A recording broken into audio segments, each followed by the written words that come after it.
Когда говорят о Великой Отечественной войне, чаще всего вспоминают крупные наступления, фронты, армии и километры продвижения. Но в реальности многое решалось в совсем других масштабах. В одной точке, в одном порту, в одном здании, где результат боя зависел всего лишь от нескольких десятков человек. Именно такой случай произошел в марте 1944 года в Николаеве, когда в самый центр немецкой обороны высадили десант морской пехоты. Чуть больше 60 бойцов без серьезной поддержки, без права на затяжной бой и с полным пониманием того, что очень быстро все может пойти по худшему сценарию. Это проект защиты исторической справедливости патриотического движения «Победа 945». Меня зовут Павел Кухаркин, я вас, как всегда, призываю подписаться, поделиться, но обязательно пишите комментарии, я все читаю, периодически отвечаю, ставлю лайки. Друзья, поехали!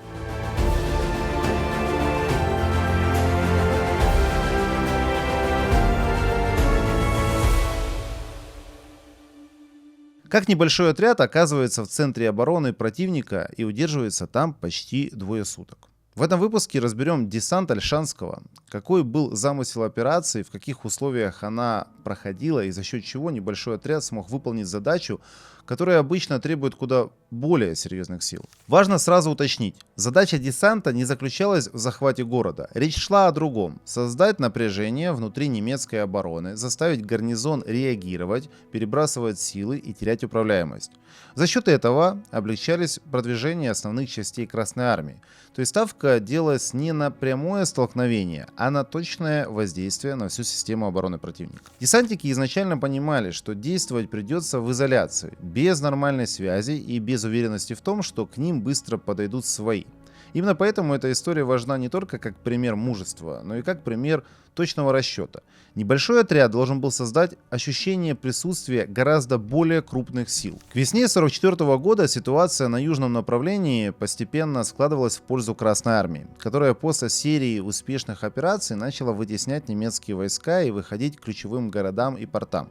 В рамках Одесской операции войска 3-го Украинского фронта при поддержке Черноморского флота наступали на Николаев. И здесь важно понимать, это был не просто город, а крупный порт и транспортный узел, через который шло снабжение немецких частей. Немецкое командование это понимало и готовилось заранее. На подступах к городу создавались укрепленные позиции, усиливались огневые точки, ставились минные поля, подтягивались артиллерия, и в самом Николаеве был сформирован достаточно сильный гарнизон. При этом ключевые объекты, включая порт, подготовили к уничтожению на случай отхода. То есть даже при успешном штурме советские войска рисковали получить разрушенную инфраструктуру. В этих условиях наступать в лоб было недостаточно. Требовалось другое решение – создать давление изнутри, заставить противника реагировать, перебрасывать силы и допускать ошибки. Именно поэтому было принято решение высадить небольшой десант в районе порта. Расчет был довольно точным. Противник будет переоценивать масштаб угрозы и начнет действовать менее эффективно, чем мог бы в более понятной для себя ситуации. И дальше как раз будет видно, насколько этот расчет оказался точным. Операцию поручили 384-му отдельному батальону морской пехоты Черноморского флота, и изначально это выглядело как задача, требующая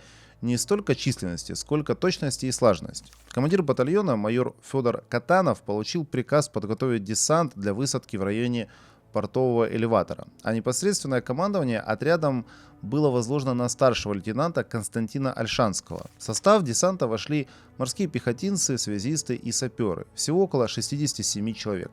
То есть это был действительно компактный, но при этом достаточно универсальный по задачам отряд. Для переправы через Южный Буг использовались старые рыбацкие лодки, что само по себе уже говорит о том, в каких условиях приходилось действовать. Проводником стал местный рыбак Андрей Андреев, который хорошо знал фарватер и особенности реки. Вооружение у десантников было стандартное для такого рода операций, но с расчетом на автономный бой. Винтовки и автоматы, гранаты, саперные лопаты, несколько ручных пулеметов и противотанковые ружья. Боезапас брали максимально возможный, поскольку изначально было понятно, что пополнения ждать неоткуда. Перед операцией бойцам подробно объяснили план действий, и ключевой точкой должен был стать портовый элеватор. Массивное здание, которое можно было использовать как опорный пункт. Смысл сводился к простому – закрепиться внутри прочной конструкции и удерживать оборону максимально долго, создавая для противника ощущение присутствие серьезных сил. Расчет делался не только на огонь, но и на реакцию противника. Если в тылу внезапно появляется устойчивое сопротивление, командование обычно переоценивает его масштаб и начинает стягивать туда силы. Ночной переход оказался гораздо сложнее, чем предполагалось. Погода сразу внесла свои коррективы. Сильный ветер замедлил движение лодок, которые к тому же постоянно давали течь. Десантникам приходилось одновременно грести и вычерпывать воду, стараясь при этом сохранить тишину, чтобы не выдать себя немецким постам на берегу. После прохождения Севирского маяка одна из лодок развалилась. Часть группы была вынуждена вернуться назад. Оставшимся пришлось продолжать движение уже без помощи рыбаков, самостоятельно управляя лодками. Переход занял более 5 часов, но само по себе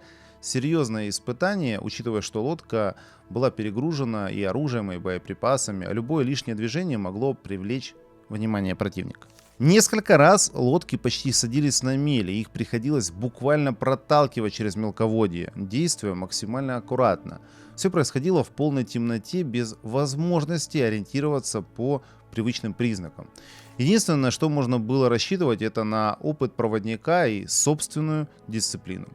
В итоге, несмотря на все сложности, отряд сумел подойти к Николаевскому порту незамеченным. Это было критически важно для дальнейшего развития операции. Высадка произошла ранним утром 26 марта 1944 года, около 4 часов 15 минут. Десантники воспользовались внезапностью, сняли немецких часовых и заняли несколько зданий в районе портового элеватора. Действовали быстро и тихо, понимая, что их главное преимущество на этом этапе – неожиданность. Основной упор сразу был сделан на захват и удержание самого элеватора. Это толстые стены, которые позволили организовать устойчивую оборону даже под интенсивным огнем. Кроме того, с его позиции можно было контролировать значительную часть территории порта, что давало десантникам возможность сдерживать противника и не позволять ему свободно маневрировать. После закрепления на позициях связисты передали радиограмму о том, что десант успешно высадился и приступил к выполнению задачи.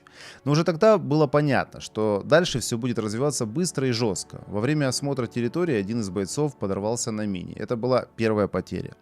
К этому моменту оборона уже была выстроена, и отряд занял заранее распределенные позиции. Утром немцы обнаружили десант, и сначала они восприняли его как небольшую диверсионную группу, что в принципе было логично, учитывая масштабы высадки. Однако уже первые попытки атак показали, что в порту действует не случайный отряд, а организованная группа с четко выстроенной обороной и интенсивным огнем. После этого противник начал постепенно наращивать силы. В бой вводились новые подразделения, подключалась артиллерия и минометы, затем появились танки и огнеметы.